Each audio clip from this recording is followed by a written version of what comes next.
Welcome to your 20-minute podcast with David Brower, brought to you by Audible. Get a free audiobook download and 30-day free trial at audibletrial.com/your20-minute podcast. Over 180,000 titles to choose from for your iPhone, Android, Kindle, or MP3 player. Now, here's your host, David Brower. Thanks, Alan. This is David Brower with your 20-minute podcast. Our special guest is Jake Eagle from the Big Island in Hawaii. He is a licensed psychotherapist in private practice for 25 years. He's a game changer and expert in consciousness reassignment, developing a healthy ego, relationships, dating, authenticity, and he and his wife Hannah have created books, online courses, retreats, and programs. And what a thrill to talk to you, Jake. Aloha. Aloha. Nice to hear you, David. You as well. So you've been doing this for a while, and it sounds like you went from psychotherapy private practice to, well, let's go explore the rest of the world and see what's out there. Yeah, we did that both geographically and also in terms of the way I work with people. That's changed, as well as where we live has changed. Nice. Because you were in Santa Fe, right? We were in Santa Fe for 25 years. Both my wife and I were in private practice there, and then we lead these retreats, different locations around the world. And 2 years ago, we came here to the Big Island of Hawaii, and we just fell in love with it. And we both felt 20 years younger, and we said, why aren't we living this way? Right? And so a year and a half later, here we are. 20 years younger, I'll have what you're having. Yeah. Have you repackaged that so you can use that in a retreat? In a funny way, we have, or that's what we're in the process of doing. Okay. I think that I look back now and I realize that although I feel good about the work that I did with clients, and I certainly had a successful practice in Santa Fe, but my practice, like most therapies, psychotherapy and many others, it was focused on people's problems. People come to us because they're in pain. Sure. People are frustrated, and we basically, in my opinion, we healers, therapists, I think we make a mistake in that we buy into the fact that people have difficulties, problems, challenges. And I'm not saying that they don't, but I think that the degree to which we spend time talking about those things largely reinforces them and makes it almost more difficult to change. Oh, wow. Yeah. And so not to generalize, but it would seem to me that a lot of therapists in different types of work would be doing, well, this is the way we've always done it kind of thing. Is that right? They would be, yeah. And they've been doing it this way for 100 years. Let's take it back to Freud. It's a very fundamental approach to helping people, is the assumption that they do have problems. And as I said, people do have problems. They have challenges. But I think the fundamental breakthrough for me was realizing that there are different states of consciousness. And when I say consciousness, what I'm really saying is just different states of mind. Okay. And I've broken it down into three. I've said that there's safety consciousness, which is basically where we live most of the time. It's about being productive, taking care of business, getting things done, making sure we're secure, have enough money in the bank, all the things we do. You bet. Creating boundaries in our relationships with people. Very necessary, essential to life. Then there's another state of consciousness, which I've labeled heart consciousness. And what I mean by that is very simple. It's a state of gratitude. It's a state of appreciation for the most fundamental things, like being alive, being able to make choices, appreciating the beauty that surrounds us, knowing that there are people who love us and that there are people we love. It's a very different state of being when we wake up and we live inside of that awareness. And when we do that, and then we look at the problems we have, a lot of them don't seem like problems, or they certainly seem less significant. I live in the hard one. You live in the hard one. Yep. Yeah, not the heart one, but the hard one. No, I live in the safety and the hard one, both. I don't know what your third one is, but the first two have certainly spoken to me, so go ahead. Most people do live in safety, and I did too. And I lived there productively, was successful, and was reasonably satisfied or happy. But here's what happened. We moved to Hawaii. Our private practices were gone. Our community was gone. Our reputations we left behind. And all of a sudden, I wasn't really that happy. And I looked at my life. I have this great wife. We're living in a beautiful place. We're reasonably healthy. And I asked the question. I said, am I thrilled to be alive? Oh, wow. Yeah. And that was my reaction. I kind of woke myself up. I said, am I thrilled to be alive? I'm here in Hawaii with this great lady. We're building a little dream house. And the answer was no, I'm not. Why am I not thrilled to be alive? Well, I'm worried about this. I'm worried about that. I wonder what the future's going to hold. And I just thought to myself, this is really crazy. This is crazy. What am I doing? Yeah. And so I started this process with a colleague, as a friend. And I told him about it. I said, I had this epiphany that I'm not thrilled, and I should be. And he has a great life, too. And I said to him, how about you? Are you thrilled? And he said, not thrilled. He said, I have a good life, but I'm not thrilled. So I said, how about this? You know, there's that rumor that it takes 21 days to create a new habit, which right. I actually don't believe. But I said to him, for either. 21 days, yeah. I said to him, for 21 days, let's just check in with each other by email every day and explore why we are or are not thrilled. And we'll give each other feedback. I said, I'm not going to do any therapy with you, but I'm going to keep reflecting back to you that you have a great life, because you do. And he said, well, okay, I'll do the same for you. Anyway, we did this thing for 21 days, and we're both blown away. We're blown away by how much happier we feel, how much lighter we feel, how our relationships are easier. And this was about 6 months ago.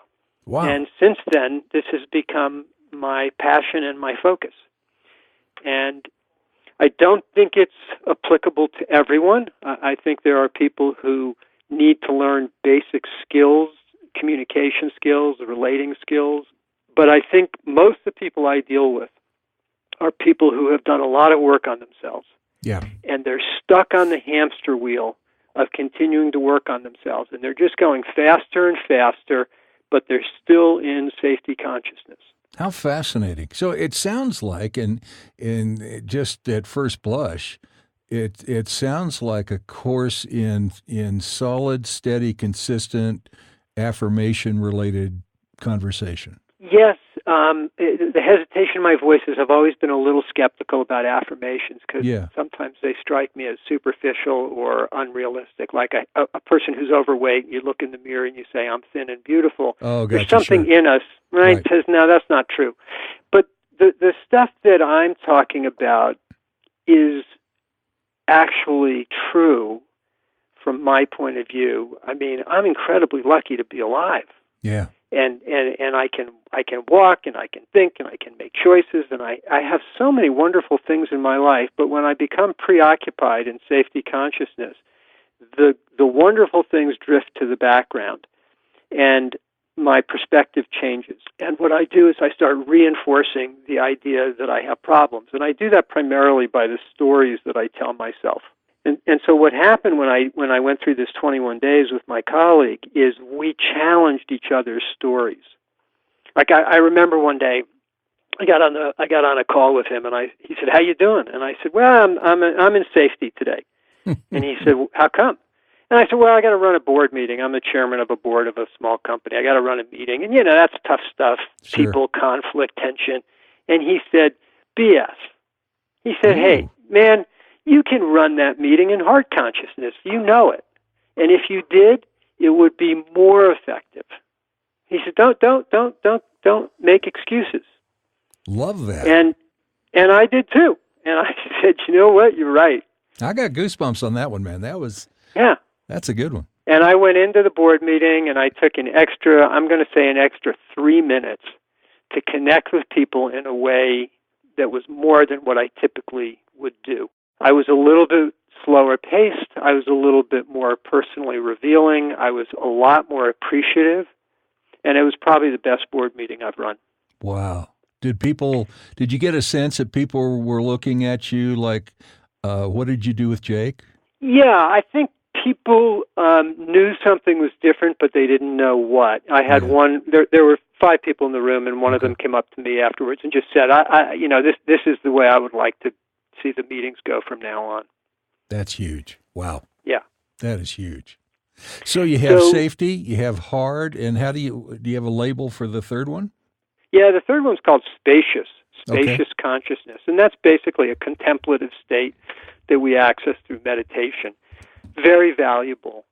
It's most valuable to deal with what I call existential anxiety. Existential anxiety is the anxiety we all have because we're concerned about uncertainty. We don't know what's going to happen tomorrow. And we're also concerned about the fact that we're going to die someday, even though we don't like to think about it or talk about it, but it's in the background.